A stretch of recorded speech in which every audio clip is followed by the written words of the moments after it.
The old stock car. I had a request to make a video on the old girl. Just let you look at it. I'm not gonna, the hood naturally has been remade, but I'm not gonna tell you what it is. I'm gonna let you have chances to looking at it.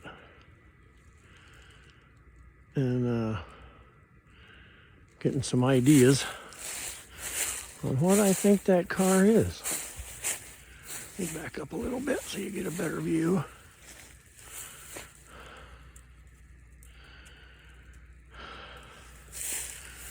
I built this old girl in 96, I think it was, 96, 97.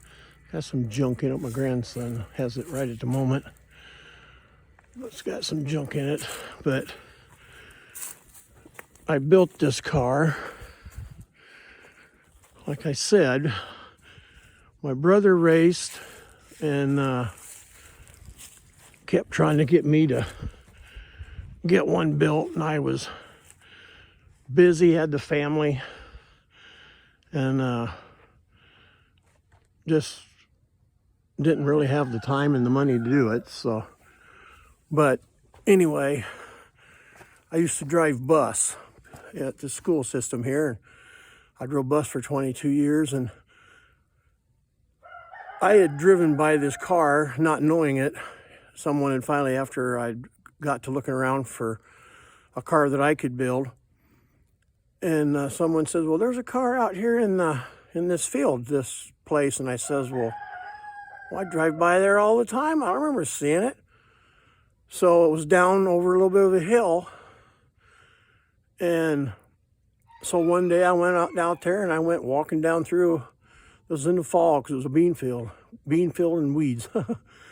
And I went walking down there and found this waterway, and I'm walking up to the waterway, and pretty soon through the grass and stuff and some trees was there.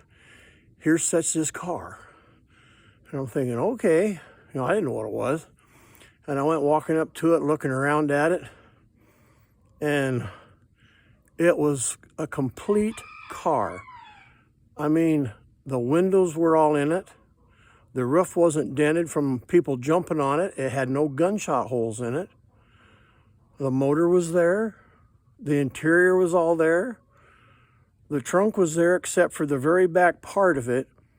It had settled down in the dirt, and because it was the floorboards and the, now where you step in, the floorboard things on the outside, they were laying right on top of the ground. It was that deep in the dirt. And I'd taken the air compressor with me and stuff just for, the dickens of it. And, well, that wasn't the first time I didn't do that. So that was the first time I just went to look at it. But when I called the lady, I got ahead of myself there. I called the lady that owned it. People had tried to buy this car, I guess, from her, and she wouldn't sell it. And this lady was probably, she had to be in her 80s probably. She didn't know me from Jack Sam.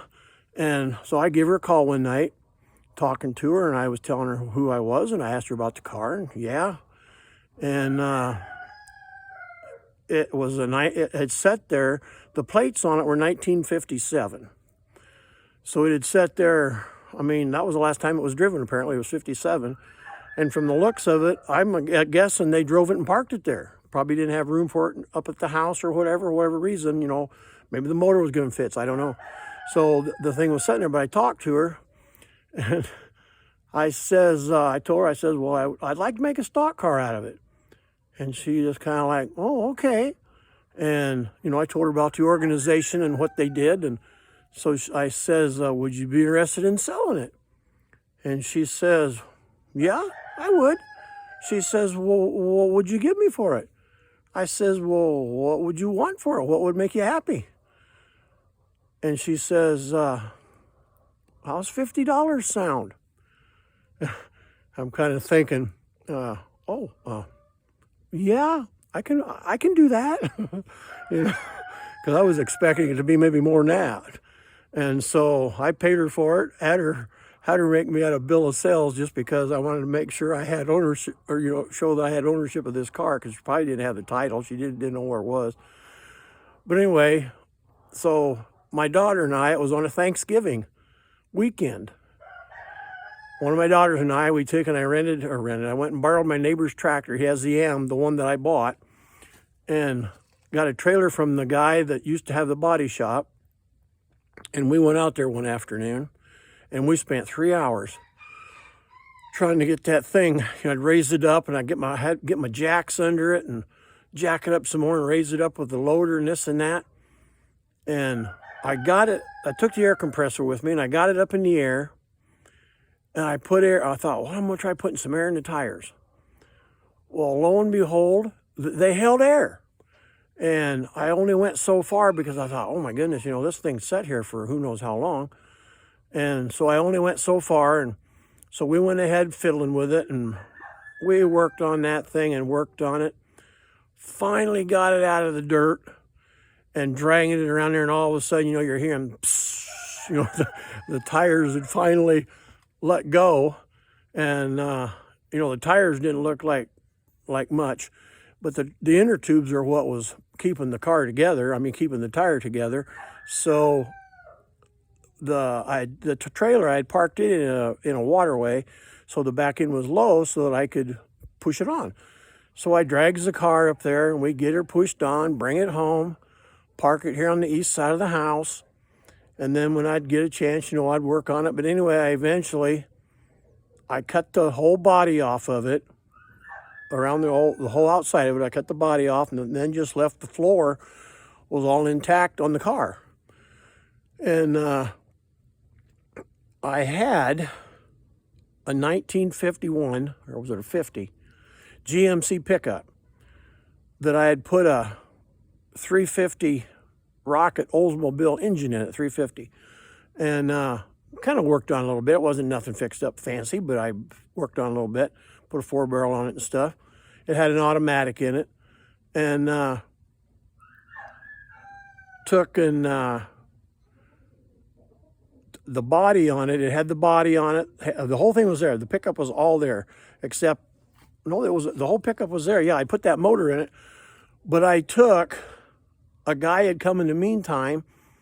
Somebody my brother knew, and he was interested in my pickup.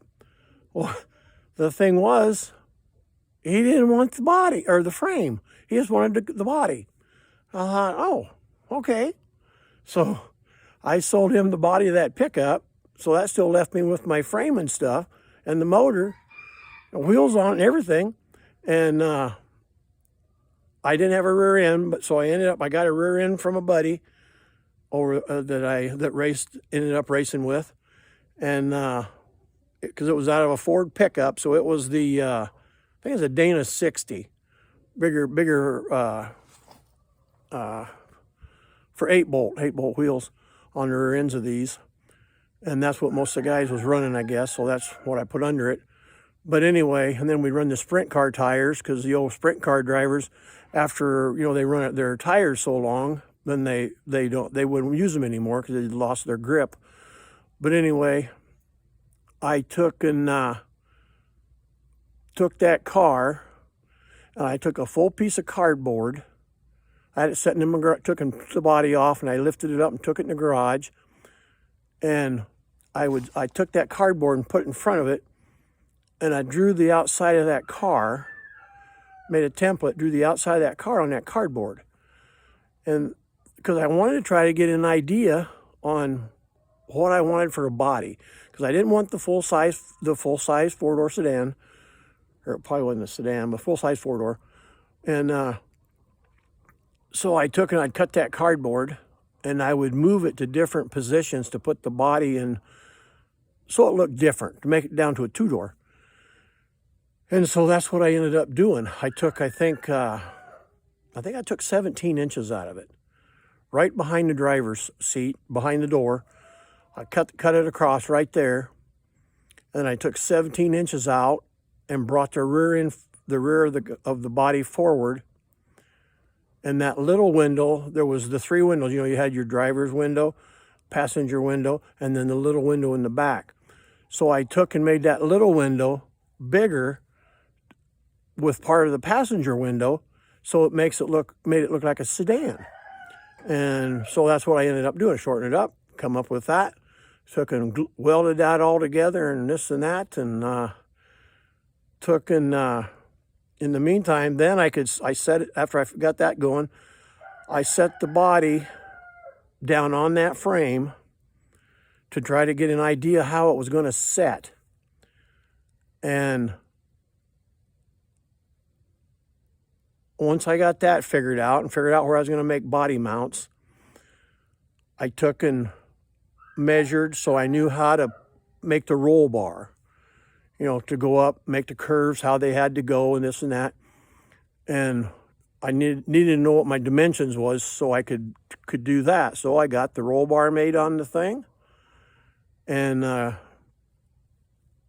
took me a while, and got it all put together. And then I would set the body back on it, see how's my clearance, what's hitting, what's not, and do that. And when I was getting it towards the end, I took and I primed it, put a primer on it, and it run. I had the rear end under it by then, drive shaft on it, and I could drive it around that way with just the roll bar and stuff in there, just like a dune buggy in a way. But I put the cat body on there, and then I would drive it around, just kind of messing around, seeing what it was like. Well, at that time that year it was Zeering days, and so I'd primed it, but I didn't have the body on it yet. So that morning I had some friends come, and we took and got the body put on the car that morning of the parade, and got the body on it, got it down so it would not fall off or bounce around, and took and put the name tag on the side of it, told what it was, and went up and did the parade. They knew who I was, so everybody's waving and looking, and I think I wrote on there what it was. I don't remember for sure, but I think I did.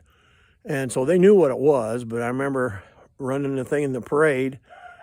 But then it got to be, after that, I still had work to do on it, getting it ready, putting the little sidebars on it for when somebody come up against you, so because you're open wheel basically, and those wheels, you get against anything, they'll climb right up it. It's like a sprint car, it just climbs the walls or climb another car.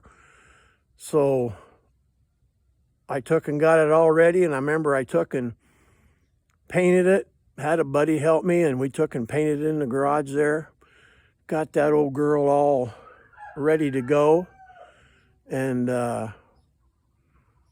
loaded it up one day.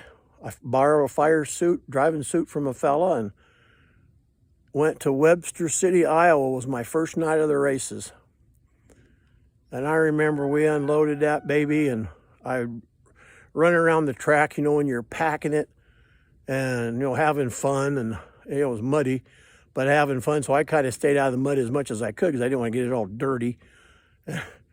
And I can remember when that race started, we're coming down the straightaway there, and they threw that flag, and them guys, I was in the middle. They took off, dirt flying. I forgot to put my visor down.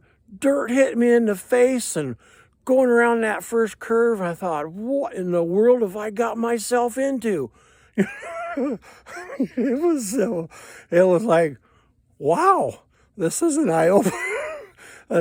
But I had, we raced that race, different cautions and stuff like that. And I remember my brother's son-in-law was racing my brother's car. Glenn, he has a 1930 Dodge Coupe, which basically looks like a Model A. He was racing that. And the last race, Matt was sliding around there, and there was another guy there, and he wiped out in front of me, and I hit him in the back end, right behind the rear wheels. Well, it bent my wheels. The bar that steered on the front end of that thing, there's a bar that goes from one wheel to the other wheel. It was a straight axle. It bent that bar, so my wheels were goofy. So I can remember driving around. I didn't realize it was the last lap. I remember driving around, and my guy that was with me, he runs out there, and I says, what did it do? Well, it bent the wheels. Well, I went ahead and just went to the finish line and finished because we were done then. But that was my experience of the first night of racing. I had fun, but boy, was it an eye-opener. But I'm going to make, there's more story to this old car. I'm going to end with this one, but I won't leave you standing much longer.